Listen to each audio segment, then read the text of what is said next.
Sometimes you gotta take it all the way back to your roots, Philly, Virginia, Florida, it's my roots, rapping really wasn't that easy for me, man. It was my life that was hard. When I was a youngin', I was always wanted to rock the Coliseum. A lot of entertainers used to come there, man. Just to come back to my neighborhood. It wasn't about the fame, just to come back to my neighborhood and just be like, yo, finally did that, and finally here, you know what I mean? Just somebody to represent the lifestyle, man. Represent the culture, It was about. There was a lot of hip hop going on in my neighborhood, Lincoln Park,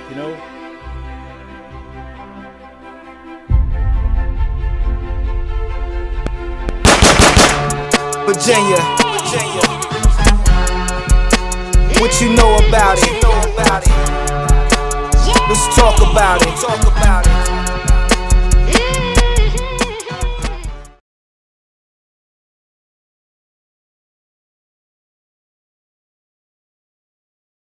Yo, what's up? This is Street Smart Sarge here, and I'm back with another episode of Virginia's Gangster Files. Yeah, today's Gangster Files take place in Norfolk, Virginia. Woo! And it's going to be about Stacy Robinson. Yes, sir, Stacy Robinson. So let's get into this story about Stacy Robinson. Let's go. This story happened back in the summer of 1988. Testimony at the trial established the existence of the conspiracy in the Eastern District of Virginia to distribute heroin, cocaine, and cocaine base. Stacy Robinson originally organized with 3 other members. Earl Williams, a New York-based dealer, was named Robinson's heroin source.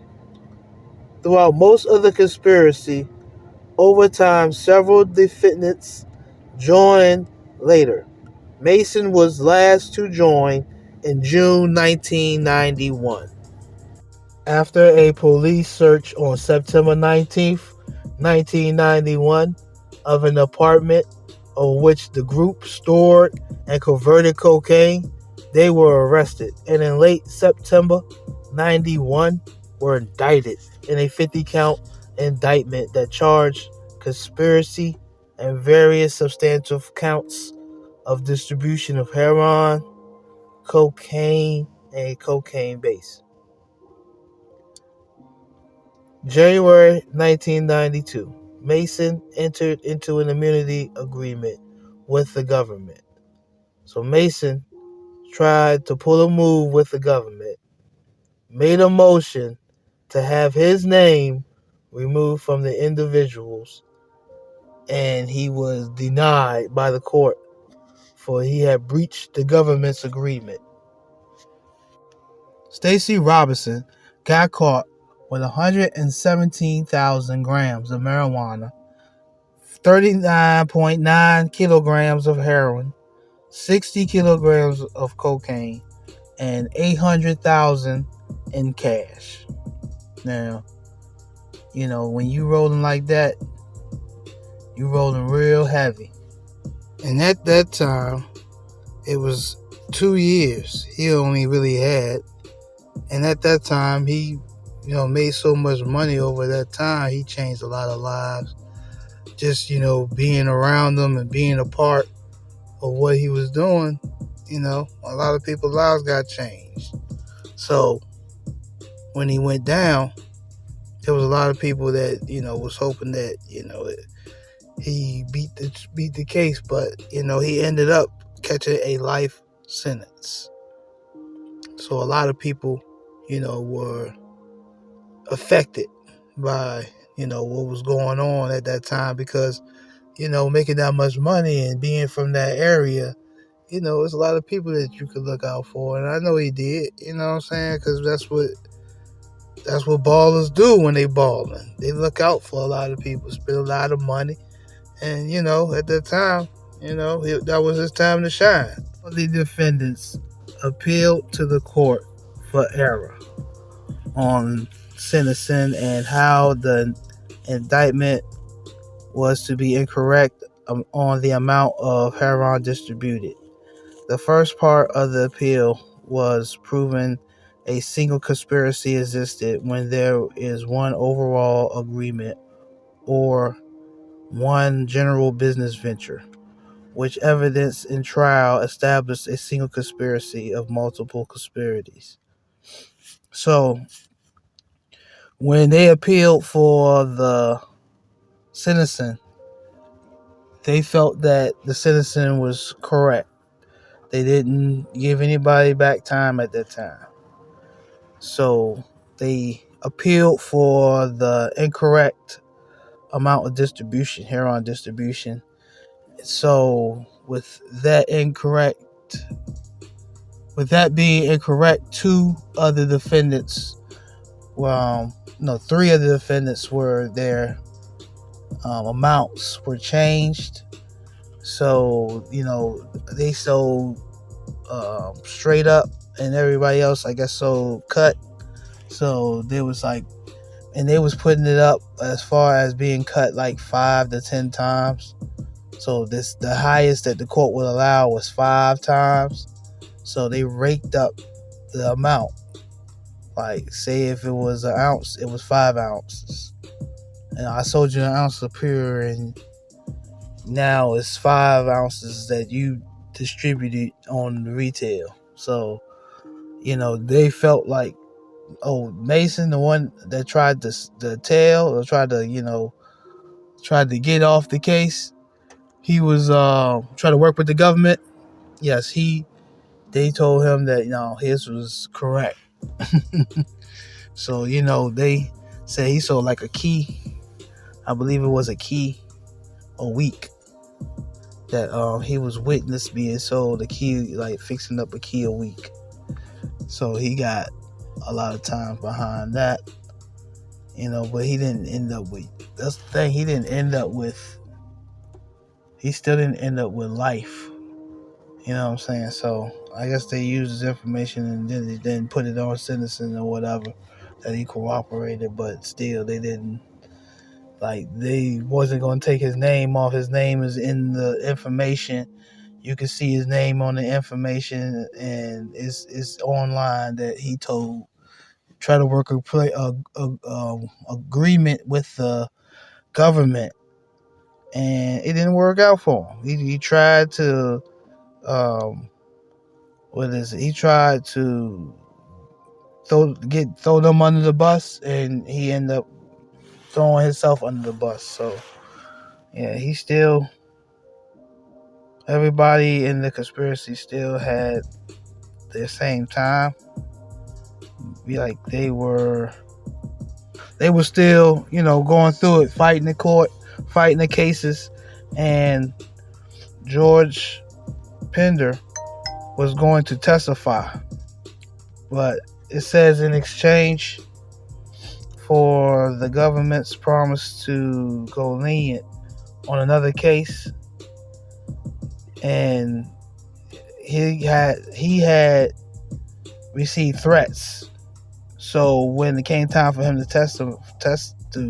testify, he had told him that he would at first, but then said that he was threatened, his life was threatened, and so he actually got excused for witnessing. So he didn't have to testify. He didn't testify in court for what I read. He didn't testify. But after time passed, so during that time, Stacy, he studied books. He was in the library trying to get his time cut. Until 2017, when they, I guess, redid his case, he was actually given less time and was released. During the time while he was incarcerated, a lot of his homeboys, or a lot of guys that he was locked up with, their sons, were going through a lot. And his sons, he had 2 sons that actually um, was one was murdered or one was died because of gun violence, and the other is locked up in the penitentiary, and that was due to gun violence also. So Stacy, when he came home, he like I said, he made a promise to give back to the community, and in a way where his actions speak better than what his past could. So when he went back to Huntersville area, he went back with a program that he created. His program is called KIND, which stands for Kings in Need of Development, where he will mentor to a lot of young men that fathers are locked up or incarcerated, or parents could be locked up or incarcerated.